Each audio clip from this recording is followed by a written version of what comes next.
Salve, meus nobres! Um bom dia, um bom Vasco, um bom café da manhã. Você está no Marca Vasco para saber sobre notícias e opiniões sobre o Vasco da Gama SAF e Clube de Regata Vasco da Gama. Mas antes eu quero saber de você, escreve aí embaixo já nos comentários como que foi na noite de quarta-feira. Você estava em São Januário? Você estava em casa? Você estava num bar? Quero saber quantas vezes você morreu. Eu devo ter morrido mais 3, ressuscitado mais 20. Meus amigos que estavam ali do lado da arquibancada estavam em São Januário. Teve um momento que estava um silêncio sepulcral, mas finalmente terminou este sofrimento, porque alguém aí falou que a gente não iria sofrer. O torcedor do Vasco não vai sofrer mais.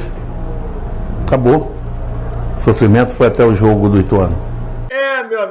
Meu amigo Abel Braga, sofremos até o último minuto. Mas hoje a gente vai falar sobre os fatos, os últimos fatos importantes que ocorreram no Vasco da Gama SAF, já começando o planejamento. Vamos falar sobre demissões. Paulo Brax, vou fazer uma defesa, acreditem, tá todo mundo batendo Paulo Brax e eu acompanho, mas farei uma defesa de Paulo Brax. Abel Braga, vocês acreditam que o Abel Braga ainda estava em São Januário? Fazendo o quê, meu irmão? Esse aí, cara, é um monstro do futebol, mas quer saber a minha opinião? Venha comigo daqui a pouco e vamos falar sobre entrevista de Lúcio Barbosa, CEO do Vasco da Gama, que é muito parecido com as belas palavras que Ramon Dias e Emiliano Dias deram logo após o término do jogo da entrevista coletiva. Quer saber de tudo isso e minha opinião? Meu irmão, me acompanhe logo após a nossa vinheta.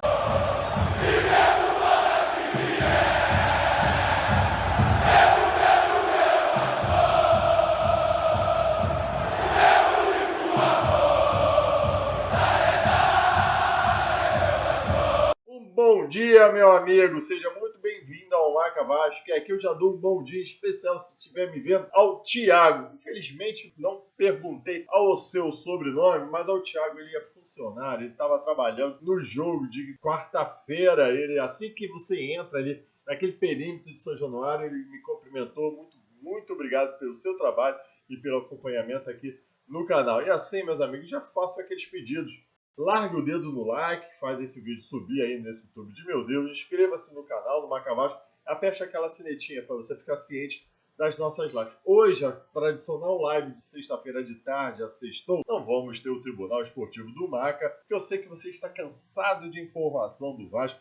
Esse ano foi muito exaustivo pra gente, mas eu sei também que você não consegue largar o nosso canal, as nossas informações, a nossa opinião. Vamos lá aos comentários. Primeiro, uma premissa dos fatos ocorridos. Tivemos a entrevista do CEO Lúcio Barbosa, particularmente gostei, mas as informações de que Paulo Brax e Abel Braga foram demitidos, o Vasco da Gama SAF está em busca de um novo diretor e ao final vamos falar quais são os nomes mais citados e aquela nossa preferência, bem como também a entrevista de Emiliano Dias e Ramon Dias, confirmando, pelo menos por enquanto, a sua manutenção para 2024. Vamos lá aos poucos, vamos pelo lado mais fácil, comentar sobre Abel Braga. Você é um monstro do futebol, Abelão. Eu respeito muito sua carreira, tanto como jogador e principalmente como técnico, mas no Vasco da Gama já deu.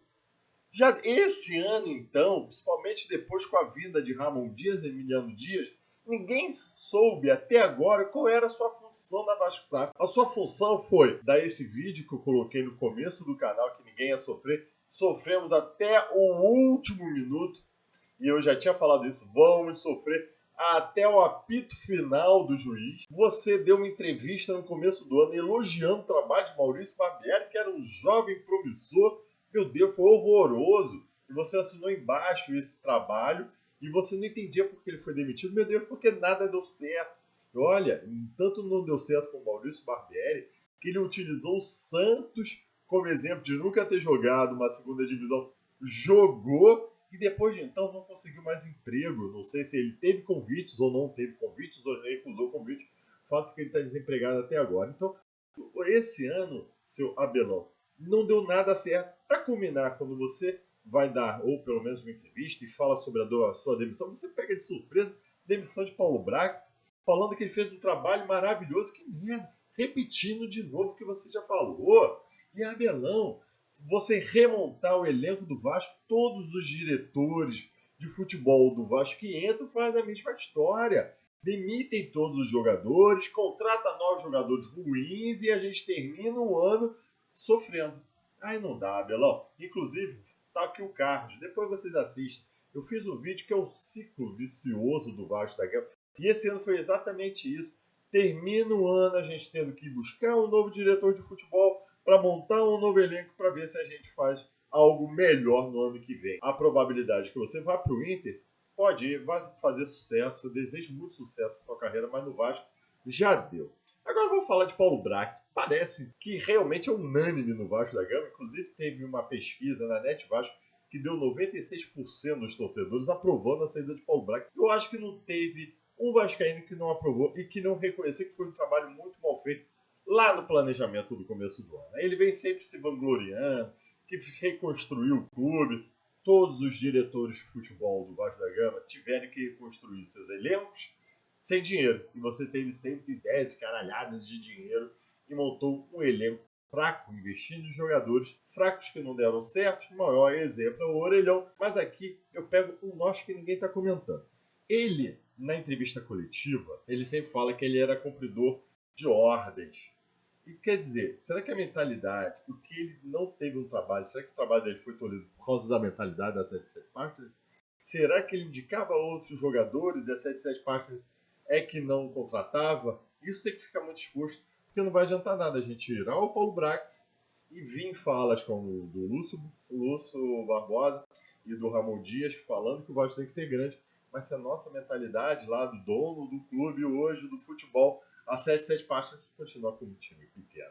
E para mim foi muito constrangedor essa entrevista do Paulo Brax, porque eu não sei, ou ele sabia que ia ser demitido, que para mim já estava muito claro, a partir da saída do Luiz Melo, a partir da saída até do diretor comercial, Caetano Marcelino, e para mim já estava claro que ia esperar o apito final do jogo, do campeonato, para demitir o seu diretor de futebol. Mas se ele não soubesse, ele falou como se estava fazendo planejamento 2024. Se ele sabia que ia ser demitido, passou vergonha. Se ele não sabia que ia ser demitido, a Vasco SAF não poderia permitir que ele se expusesse numa entrevista coletiva. Já tinha que falar para ele, olha, você não, Paulo Brax.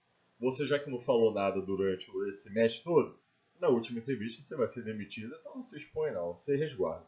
Ficou constrangedora. E agora, então, eu acho que culmina com as falas de Lúcio Barbosa e Ramon Dias. Ramon Dias, um técnico argentino, cara, teve uma pequena passagem ali no Botafogo, eu acho que ele nem conseguiu nem treinar algum time, e ele parecia que é o único dentro do clube, isso inclusive dessa diretoria patética do Clube de Regatas Vasco da Gama, que entendia o tamanho do Vasco da Gama. Que ele falou que o Vasco não vai barrar, não barrou, mas ele fala que o Vasco é grande, que não tem que passar mais por isso. Que o Vasco tem que pensar grande, o Vasco tem que contratar grande. E já foi a deixa deles para se ele continuar em 2024. Ele vai trabalhar para trazer jogador grande. Assim, espero. Mas então, e ele está cobrando. Mas isso é algo que a própria torcida tem que entender, que o Vasco da Gama é grande e a gente tem que cobrar isso desde já. O planejamento de 2024 começa hoje, começou ontem e vai perpetuar por todo o ano. E contratações grandes. E a gente tem que saber o que a 77 Partners quer com o Vasco da Gama. E a gente vai ver agora. Lúcio Barbosa veio com o mesmo discurso vascaíno. Olha, eu não estou nem reclamando dele. Ele deixou já de ser entendido já tem um tempo. Pelas informações, ele já tem um contrato até o final do próximo ano. Eu acho que ele vai continuar. Mas só acho que ele tem que ser mais incisivo, principalmente com confederações, mas tudo bem, não vamos falar de futebol. Ele fala a mesma coisa, tem que pensar grande, mudança de perfil, quer um Vasco grande. E começa como torcedor. Aí vai a tua cobrança. A gente não pode aceitar mais um diretor de futebol semi-amador, não vamos falar assim, mas recém-formado, novo, um Alexandre Pássaro da vida, o próprio André Mazul, que são novos no mercado. Vamos atrás do melhor. Rodrigo Caetano tem muito se falado, o próprio Juninho Paulista talvez caia um pouco nessa recente carga aí, mais forte no mercado aí. E hoje, nas notícias, é o do Alexandre Matos. E pelas notícias, parece que está sendo acertado. Isso é um grande nome. E a gente tem que elogiar quando a gente tem que elogiar e quando fazem certo. Começa grande. Ele é um vencedor. Ele montou um time do Palmeiras, lá para depois entregar esse time do Palmeiras forte aí para o Abel Ferreira. Ele já montou um time do Atlético Mineiro, ele montou um time do Cruzeiro forte, fazia um bom trabalho no Atlético Paranaense. Então é um cara que conhece de negociações, sempre fez bons negócios com os jogadores, sabe armar um time, sabe montar um elenco tal nesse cenário que o Vasco precisa. Então, se a 677 Partners quer mostrar para o torcedor que quer ver um Vasco campeão, tem que trazer esse diretor de futebol. E logo, parece que essa definição vai ser o mais tardar na semana que vem. Boa, não vamos aqui permitir de novo, torcedor, que o planejamento comece só em janeiro para a gente pensar em contratação e ser enganado quando chega em abril que o elenco não está formado. Não, não. Vamos cobrar logo esse diretor de futebol graúdo, campeão, e vamos também cobrar contratações de jogadores grandes, campeões, porque a gente viu que nessa temporada tem jogador que sentiu a pressão de jogar em São Januário. Isso a gente não pode mais. Então essas são as informações aí do Vasco da Gama, são as nossas opiniões, como sempre. Eu quero saber de você aí. Escreva aí embaixo. Qual é o diretor de futebol? Tem algum nome, a não ser esses três? Gosta da contratação do Alexandre Matos? Eu acho de certo em cobrar desde logo essa contratação. Você acha que o Vasco, começando com um bom diretor de futebol, vai montar um time bom para o ano que vem? Quero saber muito da sua opinião, escreva aqui embaixo. Também não se esqueça de se inscrever no Marca Vasco. Tenha um bom dia de sexta-feira com muito juízo. Tchau e saudações vascaínas!